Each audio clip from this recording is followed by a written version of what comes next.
Bonsoir Faust, alors déjà petite première question, comment ça va? Eh ben ça va, je suis content de revenir à ECA pour travailler, apprendre de nouvelles choses avec Tristan Archer et voir les anciens du club et découvrir de nouvelles personnes. D'accord, alors on va parler de toi, on va parler de l'ECA, on va parler un peu de tout. Comment as-tu découvert l'ECA et du coup, qu'est-ce que actuellement cela t'apporte? Alors j'ai découvert ECA il y a 2 ans et demi ou 3 ans par le biais d'internet. Je faisais des recherches tout simplement pour trouver un club de catch dans la région et j'ai réussi à trouver ECA qui était la seule. Je me suis renseigné sur le site, j'ai appelé Stéphane Noguès pour avoir des informations et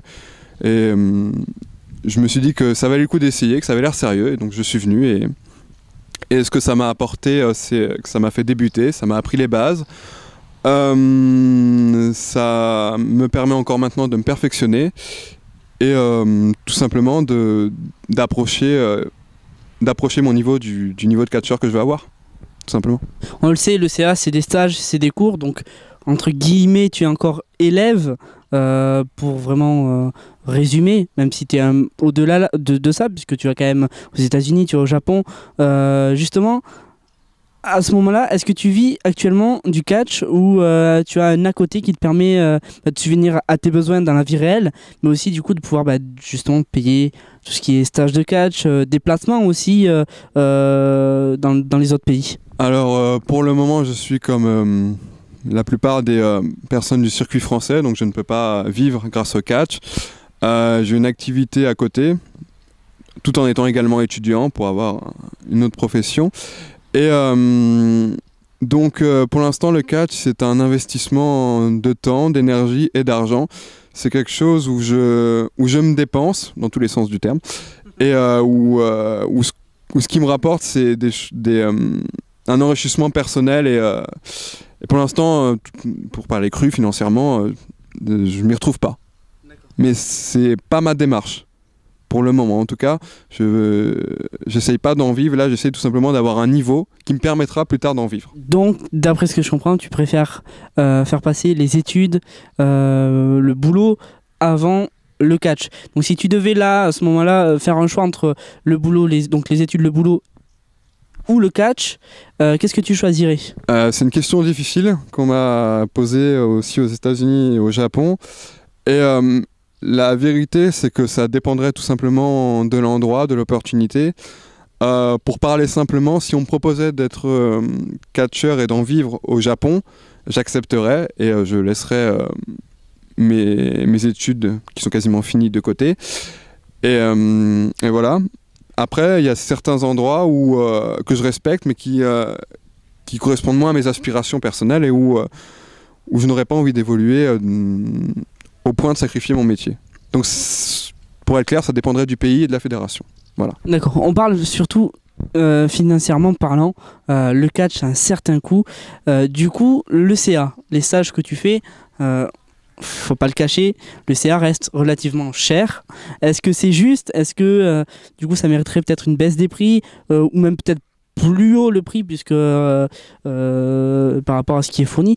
À ton avis, quel serait le meilleur choix pour le prix des stages? Alors, pour le coup, c'est une question où je maîtrise plutôt ma bille parce que, étant parti aux États-Unis et au Japon, je me suis penché sur tous les domaines, notamment en financier. Donc je me suis vraiment plongé dans les prix, j'ai vu toutes les fourchettes, toutes les différences. Et on peut dire que environ 500 € pour une semaine sérieuse, j'entends bien une semaine, on travaille vraiment sérieusement, 2 demi-journées par jour, avec des personnes d'un niveau très compétent et qui sont entraînées qui sont habituées à entraîner des autres. 500 € avec le logement, c'est un bon prix. Ça peut parfois être plus cher pour des très grands noms, mais par exemple, pour citer l'école de Seth Rollins aux États-Unis, je ne sais plus dans quel état, qui est extrêmement cher, qui vaut, je crois, 5 000 € aux 3 mois. Avant, c'était 3 000, mais quand même, ils ont vu que ça marchait bien, ils ont rajouté 2 000. On leur jettera pas la pierre. Et là, la semaine, ça revient beaucoup plus cher. Et, mais pour les personnes qui ne profitent pas de leur nom, 500 € avec le logement, c'est le bon prix. C'est le prix que j'ai payé en Angleterre quand je suis allé une semaine. Et c'est le prix c'était le prix à la semaine aux États-Unis. Actuellement, l'ECA, tu y es depuis 3 ans. D'accord.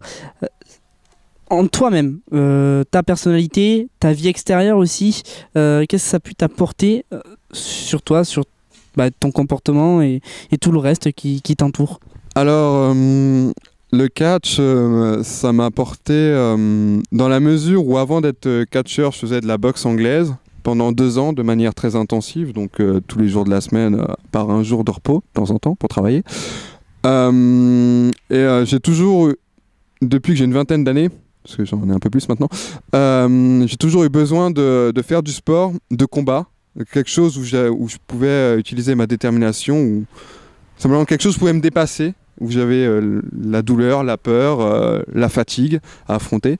Et la boxe anglaise, les clubs de boxe anglaise amateur m'apportaient plus assez, et le catch, c'est ce qui m'a permis tout simplement de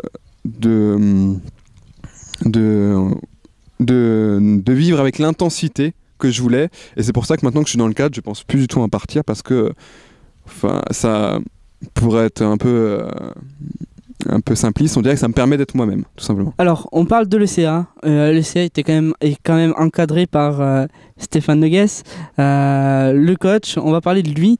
Comment c'est votre relation? Quelles sont ses qualités, ses défauts? Alors Stéphane, ici c'est une institution. C'est un entraîneur, mais c'est presque une coqueluche maintenant. On aurait du mal à se passer de lui, tant professionnellement qu'humainement.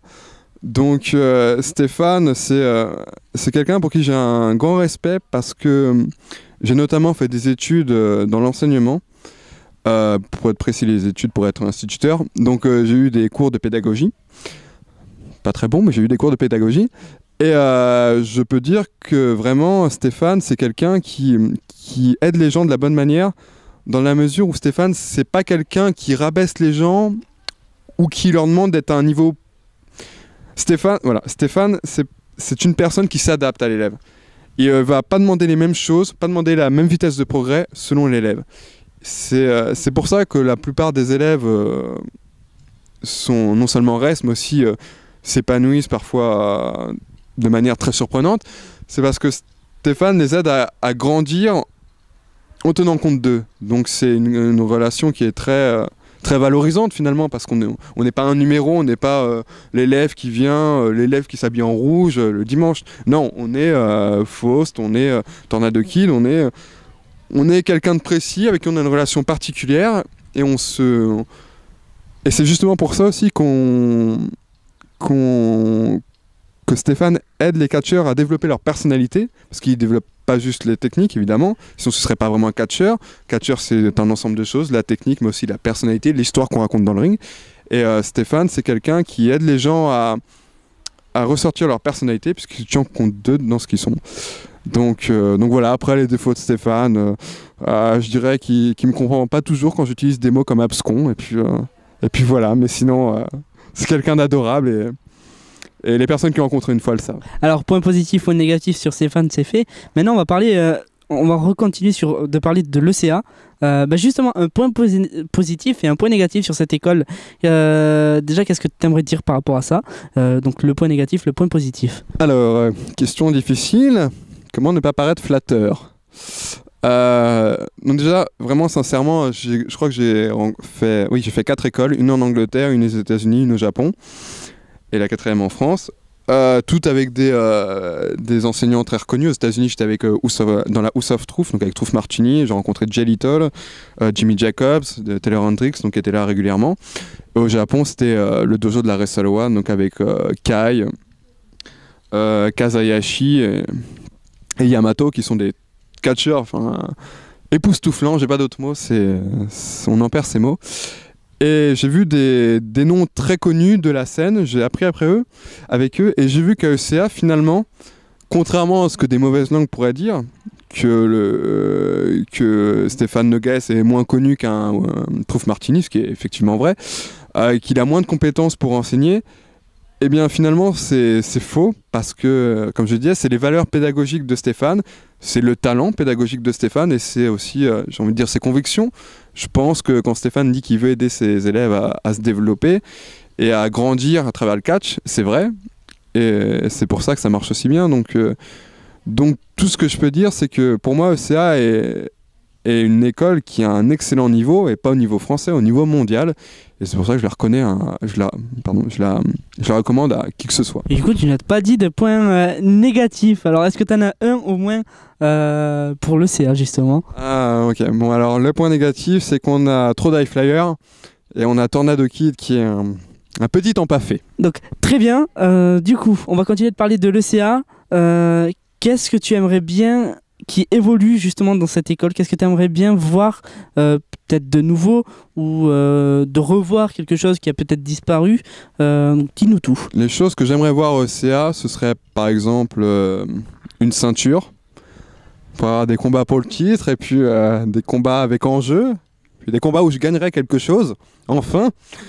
Et ce que j'aimerais aussi, c'est des shows à la mesure du talent de l'école, donc des shows où le public serait encore plus présent qu'il ne l'est. Il y a beaucoup de fidèles, mais ce qui serait bien, c'est que ECA ait une notoriété encore plus grande parce qu'elle le mérite, et que les shows soient...